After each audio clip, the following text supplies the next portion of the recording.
Do you have any idea how much more damage Iran can absorb than you can absorb? Good afternoon. I'm Admiral Brad Cooper, the commander of United States Central Command. In this capacity, I lead U.S. military forces in the Middle East. I'm here to provide you an update on Operation Epic Fury, now in our 4th day of execution. First, I'd like to express my deepest condolences to the families and teammates of the extraordinary Americans who've been killed in action. And I'd also like to extend our prayers for a speedy recovery to the wounded. Yesterday, you heard from Secretary Hegseth and the Chairman of the Joint Chiefs. Today, I'd like to give you an operational update on where we are and provide you with some key facts. By order of the President of the United States and the Secretary of War, our military in the Middle East is undertaking an unprecedented operation to eliminate Iran's ability to threaten Americans, as they've been doing for nearly half a century. Having spent more than 36 years in the military, I could not be prouder of America's sons and daughters in uniform who are answering the call. More than 50,000 troops, 200 fighters, 2 aircraft carriers, and bombers from the United States are participating in this operation, and more capability is on the way.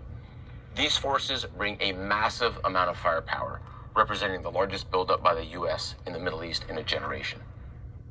In the opening hours of Operation Epic Fury, U.S. Central Command forces, together with Israel, delivered overwhelming and unprecedented strikes into Iran. Many of you may remember the shock and awe strikes of 2003.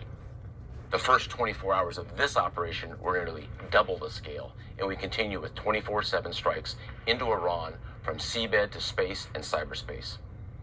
Now, we're less than 100 hours into this operation, and we've already struck nearly 2,000 targets with more than 2,000 munitions. We have severely degraded Iran's air defenses and destroyed hundreds of Iran's ballistic missiles, launchers, and drones. And in simple terms, we're focused on shooting all the things that can shoot at us. Our B-2 bombers and B-1 bombers have executed uncontested surgical strikes against multiple missile facilities deep inside Iran.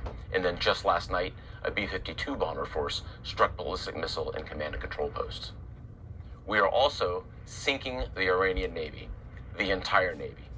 Thus far, we've destroyed 17 Iranian ships, including the most operational Iranian submarine that now has a hole in its side. For decades, the Iranian regime has harassed international shipping.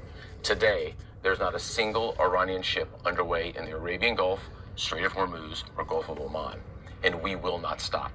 We will continue to conduct dynamic targeting operations. We're hunting Iran's last remaining mobile ballistic missile launchers to eliminate what I would characterize as their lingering launch capability.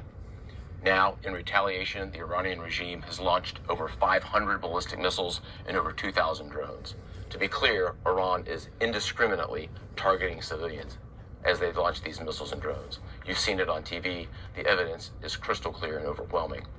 Having said this, we are seeing Iran's ability to hit us and our partners is declining, while our combat power, on the other hand, is building. And my overall operational assessment is that we are ahead of our game plan. Along the way, every single branch of our military is achieving unprecedented success. I'll talk about just a few of them. Our naval forces have deployed multiple waves of cruise missiles, obliterating Iranian command and control and air defense capabilities. From 2 aircraft carrier strike groups, we're squeezing Iran from the sea and have them backed into their own ports. U.S. air forces are doing what they do best, executing a high volume of airstrikes right into Iran.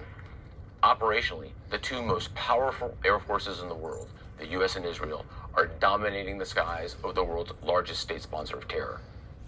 Our U.S. Army soldiers are defending ourselves and our partners, and in a historic first, the U.S. Army fired long-range precision strike missiles called PRISMs in combat, providing an unrivaled deep strike capability.